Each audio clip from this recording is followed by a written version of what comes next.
संबलपुर जिला नाक्टी देउल ब्लॉक खोलगड़र प्रसिद्ध शैवपीठ बाबा नीलकंठेश्वर प्राकृतिक सौंदर्य भरपूर यह पीठर महात्म्य जुग जुग धरी भक्तों को आकर्षित करुछि। बाबा पाखरे जी जहाँ मानसिक करिथांती निश्चय पूरण होता है। एथिपाई विभिन्न स्थानरू अनेक लोक एठाकु आसी मनोस्कामना पूरण पाई पूजा करिथांती। रेढ़ाखोल सहररू खोलगड़ मंदिर दूरता प्राय 20 किलोमीटर। रेढ़ाखोल भीमभोई छकरू संबलपुर रास्ता खंदापोल कलिंदर दे किसिंडा रास्तार जीवाकु पड़िथाए।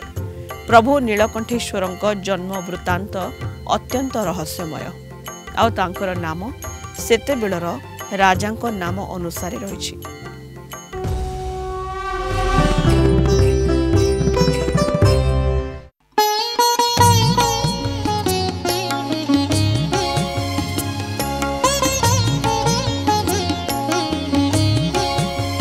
कलिंग टीवी स्वतंत्र कार्यक्रम श्रावणे शैवपीठ कार्यक्रम को मु स्वागत करुच्ची जसवंत नारायण साहू।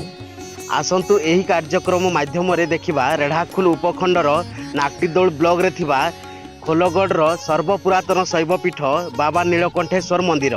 पाखापाखि 400 वर्ष पूर्वे रेढ़ाखोल राजा नीलकंठेश्वर देव जेनामणि एही मंदिरटी को एठारे स्थापन करथिले। एते वर्ष परे भी एठारे कोन रहिछि स्थिति एवं कोन रहिछि एही शैवपीठर महात्म्य आसंतु एही कार्यक्रम रे जानिबा। संबलपुर जिला नाक्टी देउल ब्लॉक खोलगड़ रे पूजा पाउछंती बाबा नीलकंठेश्वर। यह एक प्राचीन शैवपीठ। किंबदंती अनुसारे वर्तमान मंदिर थिबा स्थानटी घंच जंगल रे परिपूर्ण थिला। 1770 रे रेढ़ाखोलर राजा नीलकंठेश्वर देव जेनामणि और देवगढ़ राजांक मध्यरे युद्ध चलीथिला। राजा नीलकंठेश्वर देव जेनामणि को स्वप्नादेश हैला जे सोड़गां निकटस्थ रामगढ़ पहाड़र शिखर रे थिबा एक पत्थर चट्टाण रे एक शिवलिंग रहिछि। सेठारे जप तप कले मनस्कामना पूर्ण हेब। रामगढ़ पहाड़र पाददेश रे रेढ़ाखोल राजा गढ़ सृष्टि करथिले। नाम देइथिले खोलगढ़। सेही दिन ठारू प्रतिदिन राजा रामगढ़ पहाड़ को जाई बाबांको पूजार्चना करुथिले। साथिरे थांती राजपुरोहित हरथनापति। दिने रामगढ़ पहाड़ को पूजारी जाउथिबा समय बाटरे तांको भाररू ढाल पड़ी जाइथिला। ढाल को नहीं रामगढ़ पहाड़ रे पहुंचिला बेले देवसभा बसिथिला। राजपुरोहित पत्थर कड़े लुचि रही देवसभा देखुथिले। जणे देवतांक धमकरे राजपुरोहित बाहर को बाहरी आसिले। सभारे उपस्थित थिबा भोलेश्वर रागी जाई कहिले ढाल पकाउछि जेउ स्थान रे पड़िबो सेठारे माटी तळु 2टी लिंग बाहरिबो। गोटिए रे मते पूजा करिबो अन्यटी राजांक नारे पूजा करिबो। भोलेश्वर ढाल पकाइबारु राजपुरोहित सेठारु चाली आसी समस्त वृत्तांत राजांकु कहिथिले। परे राजांकु स्वप्नादेश होइथिला। रामगढ़ पहाड़र पाददेशरे माटी तळु 2टी शिवलिंग बाहरी थिबा राजा देखिथिले। गोटिए शिवलिंगक ना देइथिले भोलेश्वर एवं अन्य शिवलिंगक ना निज नामानुसारे देइथिले नीलकंठेश्वर। सेही दिन ठारू एठारे बाबा नीलकंठेश्वर एवं भोलेश्वर पूजा पाई आसुछंती। 1771 रु 1781 मसीहा मध्यरे राजा नीलकंठेश्वर देव जेनामणि भव्य मंदिर निर्माण कराइथिले। एही मंदिरर दैर्घ्य 100 फुट रहितबा बेले प्रस्थ रहिछि 40 फुट।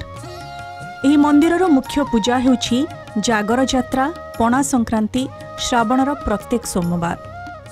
रेढ़ाखोल राजा बलभद्र देव जेनामणिंकर सुपुत्र थिले नीलकंठेश्वर देव जेनामणि। से 1771 रु 1781 पर्यंत खोलगढ़ निजर गढ़ स्थापना करी राज्य चलैथिले। से गोटे ऋषि प्रतिम राजा थिले एवं खोलगढ़ रे जो ऊपर जो शिव मंदिर अच्छी तांकर से वरप्राप्त ही गढ़ स्थापना करथिले। एवं एबे जो खोलगढ़ मंदिरटा तैयारी होईछि सेटा 1771 रु 1781 मध्य तैयारी होईछि। आमे सुनी जो से जो झुंतरू जो रामणी बोली आमे सुनी जो आजा राजा हेई दिन तो बुहापात्र मान को इठु आनी गिरे हमको जम बाड़ी देई गिरे आमे हेई दिन तो करू जो जे जो बाटे जहा मनस्कामना करिके गले बे कामना शेयर होई आज्ञा।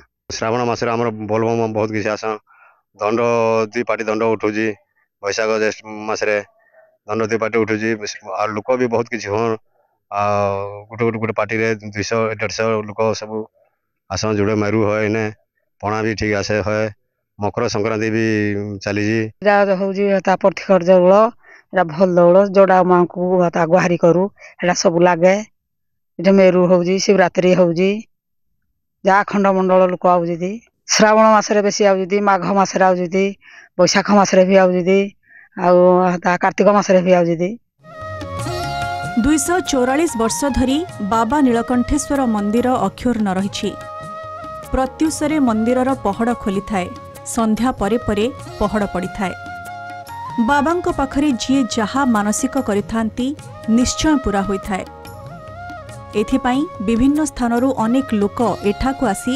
मनस्कामना पूरण पाई पूजा करिथांती रेढ़ाखोल सहररू खोलगड़ मंदिरर दूरता प्राय 20 किलोमीटर रेढ़ाखोल भीमभोई छकरू संबलपुर रास्ता खंदापोल कलिंदर देई किसिंडा रास्तारे जिबाकु पड़ी थाए बाट तो रास्ता नहीं कि किसी नहीं मंदिर को माटी रास्ता पड़ी 2 किलोमीटर हिसाब रे माटी रास्ता कादू ताकि पिचु पड़ू बोले आइवा लगी टे लोक भी धुकपुचु हो ये आमर हम पणा संक्रांति द्वितीय गला मकर संक्रांति तापर तृतीय गला आमर जो शिवरात्रि बहुत भिड़ अष्टप्रहरी महायज्ञ हुए बहुत भिड़ हुए लोक यज्ञ बहुत प्रकार बहुत बढ़िया यज्ञ हुए समस्त प्रकार भक्त आसती इना बाट जगह सब इना स्थापना कले भी मंदिर ये सब वर्ष आसुते लोक बहुत लोक आसुते मुझे भी मंदिर पढ़ी मोर भी मनस्कामना पूर्ण हुई सोमवार संक्रांति एकादशी सब करुते आसी नाम भी करते शिमिलपाल से भी आसी